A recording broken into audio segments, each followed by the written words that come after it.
We knew it was only inevitable and only a matter of time before we pit two of the latest tablets on the market against one another. Hey everyone, it's PhoneArena. You're watching an in-depth video comparison between the Apple iPad 2 and the Motorola XOOM, two respectable tablets on the market right now. They're kind of priced almost similarly to one another, and they both have similar hardware under the hood, such as the large displays, the 1 GHz dual-core processors, and the front-facing and rear cameras that enable you to do video chat. So we'll check out both two devices. We'll compare them, see which one ends up on top, and which one is probably going to be the more favorable between the two. On the surface, it might not look like their designs are any different from one another, especially when you have the bezel outlining their touch screens, and of course they're also constructed out of some premium choice materials and solidly built all around. But the first thing that really captures your attention above all is just the iPad 2's razor-thin profile. It's just an engineering marvel, to say the least. When compared to the XOOM, the Motorola XOOM measures in at half an inch thick versus the 0.34 inch thickness of the iPad 2, so it really is one streamlined device. On top of that, we definitely like the tapered look of its sides here. It makes for a comfortable feel, and we also prefer the brushed aluminum casing of the iPad 2 versus the one on the Motorola XOOM. It has this metallic finish to it, but it does attract a lot of fingerprints and debris, as you could tell, and it's just very difficult to remove it, while on the iPad 2 it just remains a lot more clean.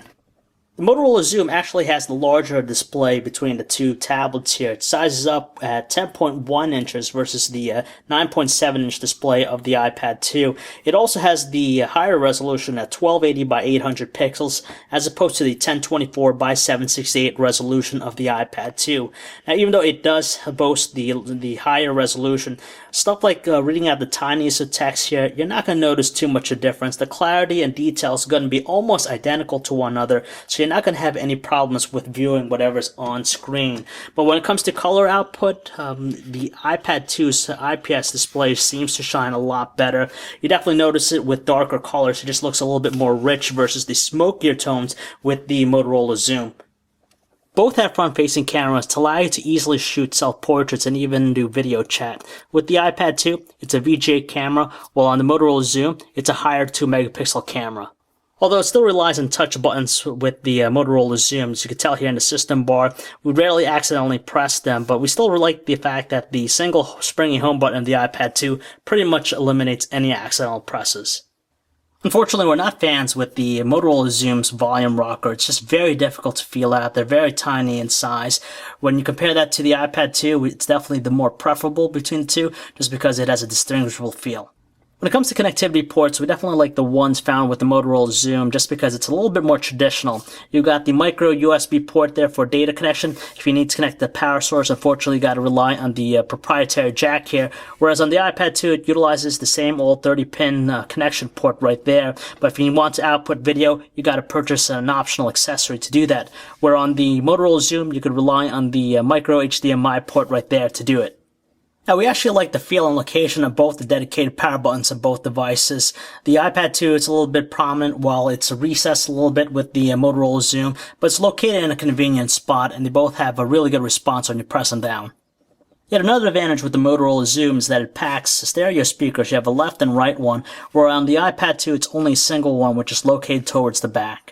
Flipping it over to the back, the Motorola XOOM has the advantage in the camera department just because it packs a 5-megapixel autofocus camera with dual LED flash, which is supremely better than the paltry offering on the iPad 2. It basically amounts to something close to a 0.7 megapixel camera. Additionally, the Motorola XOOM is going to have an advantage in the data speed department just because it's going to be upgradable to work with Verizon's 4G LTE network here. And you have the SIM card slot right here for that, while if you get the AT&T version of the iPad 2, you'll have a micro SIM card slot right here. Also, with the Motorola XOOM, it packs a micro SD card slot so you could expand its memory, while on the iPad 2, you're only left with what you purchase. One of the nicer things about both tablets is the fact that they have dual-core processors. With the Motorola XOOM, it's an NVIDIA Tegra 2 chipset. It has a clock speed of 1 GHz. It does a good job as far as just navigating between the home screen and even launching applications. And it's very few instances that you find it coming to a complete halt. Where on the iPad 2, it uses Apple's A5 processor and stated at running at the clock speed of 1 GHz. As you could tell, the movements are a little bit more fluid and faster with the iPad 2, but then again, you got to compare the graphical elements in use with the Android 3.0 Honeycomb versus the simplistic nature of iOS. Overall though, they do exhibit a lot of speed, and it's just very few instances or times where we found it lagging or slowing down. Of course, we now come down to the never-ending debate between which one is the better tablet-optimized interface, whether it be Android 3.0 Honeycomb or iOS 4.3 with the iPad 2. Now, honestly, we definitely like the Motorola XOOM in this aspect just because it gives you a really complete experience, just because there's plenty of personalization aspects to it. For example, you could add in different shortcuts, you could add widgets, different wallpapers to have it a very unique looking interface, where on the iPad 2, you're strictly left with the same approach with its grid-like interface here with the icons, and you can just move them around, but that's pretty much, you're just pretty much limited to what's available to you. With Android 3.0 Honeycomb, there's just a lot of personalization. As we said, you got all the widgets. Some of them are quite useful and they're very interactive and gets a lot of functions directly from the home screen without having to launch specific applications. When it comes to the messaging experience, it's almost going to be identical to one another. You can tell with the landscape option, it provides the most fitting experience, obviously, because speed typing is no problem. It's very responsive. But with the Android keyboard, we like the fact that there's some quick punctuations on the top row here, so you can have quick access to them. While on the iPad 2, you got to get into a separate layout to punch in numbers or even characters. On top of that, with the Android keyboard, you could even use voice recognition here to speak your words instead of typing it in. We actually prefer the Gmail experience on the Motorola XOOM just because it's better equipped at handling our productivity needs. And on top of that, it gives you some exciting features that you generally find with the desktop experience. You can tell with the layout, it's pretty much similar. On the left-hand side, you have all your folders. It breaks it down. And on the right side is where you see all the content. So if you click something, it'll display the email in full fidelity. Without a doubt, the Google Maps experience on the Motorola XOOM is by far supreme over what's seen with the iPad 2. You can tell just by moving, it's a lot more responsive with the iPad 2, but you're just limited to a basic set of features here, such as switching to classic mode, to satellite, and that's pretty much it. With the Motorola XOOM, you have voice-guided turn-by-turn directions, which is free. And on top of that, you also have 3D view, so you can see the location in certain cities like that. They both also offer street view, so you could actually see the location prior to that. But there's just a lot more integration with the Google Maps experience on the Motorola XOOM, with things like latitude and even Google Buzz. Additionally, the same can be said about the YouTube client with the Motorola XOOM. It's just slightly better than the one on the iPad 2.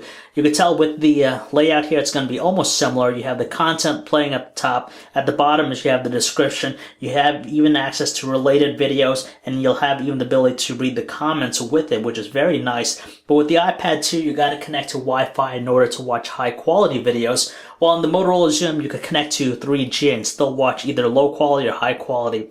On top of that, with the XOOM, there's just plenty of sharing aspects. You could share it with Facebook, email, or even Twitter, while on the iPad 2, you're only limited to email sharing. You've got the music players running right now, and as you can tell with the Motorola XOOM, there's just a lot of graphical elements to it that give it a really nice, alluring look versus the iPad 2. When you play a song, it'll generally just show you the usual set of information, such as the album cover, the track information, and even on-screen controls. But with the Motorola XOOM, it has this really nice 3D carousel effect too that allows you to browse through all your songs. And when you go back to the home screen on both devices, of course, you could just double tap the home button of the iPad 2 and you could get the music player functions right here. But with the Motorola XOOM, it's basically placed in the notifications tray and you can jump back into it. As far as the audio quality, definitely the iPad 2 is a little bit more preferable just because it doesn't crackle at the loudest setting. They're both deafening, but it's a lot easier in the ears with the iPad 2. Honestly, both the Motorola XOOM and the iPad 2 are great devices when it comes to watching videos. You can watch high-definition content and it has no problems whatsoever. It moves at a decent frame rate. There's barely any evidence of any lag or slowdown. And just because of their radiance, it just makes for the great traveling companion for long road trips.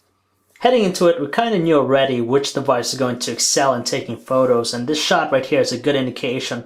On the left you have the Motorola XOOM, on the right you have the iPad 2. You could tell as we zoom in closer, there's just muddy looking details with the iPad 2, while on the Motorola XOOM it's pretty much clear and distinct. It's not as fuzzy looking too. Also, in low lighting conditions, the Motorola XOOM is going to excel just because it has a built-in dual LED flash. There's just an abundant amount of noise with the iPad 2's production here. But on a bright note, the iPad 2 does have slightly richer looking colors than the Motorola XOOM. 720p video recordings on board with both tablets, and honestly the quality is going to be nearly identical here. On the left we have the Motorola XOOM, on the right the iPad 2. You could tell just from the capture here, it's pretty smooth. They shoot at the rate of 29 frames per second, so there's barely any lagginess to it. On top of that, they automatically will adjust exposure according to the scenery here, and for the most part they're more than acceptable. Obviously, both devices are enabled for video chat just because they have the front-facing cameras here. With the iPad 2, you have FaceTime, but you have to be connected to a Wi-Fi network to access it, and that's its only limitation. Additionally, you could even use other services like Skype video chat to get by. But with the Motorola XOOM, you have Ring, and you also have Google Talk. And with Google Talk, we were surprised with the experience. It's pretty much on par, almost close to what's seen with FaceTime, although it is a little bit choppy, but luckily you could do it over 3G. In our experience, the battery life seems to be a little bit better with the iPad 2. In fact, we managed to get by 2 solid days on normal usage as opposed to the 1.5 days usage out of the Motorola XOOM. Still, you could sleep knowing that you'll get by a solid day either way without having to connect it to a charger.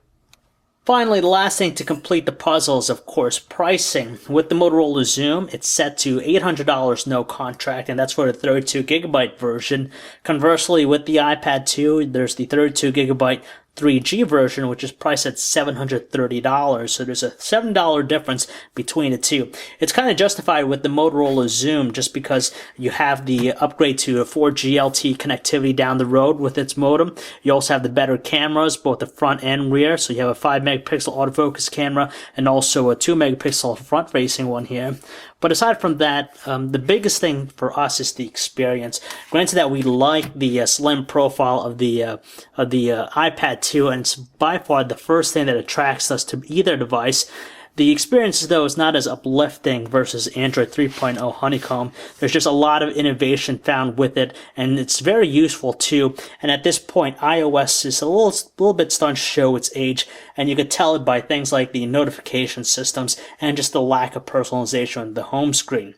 So if you'd like to learn more about either tablets or for all the latest cell phone reviews, news, specs, and information, you can check us out, PhoneArena.com.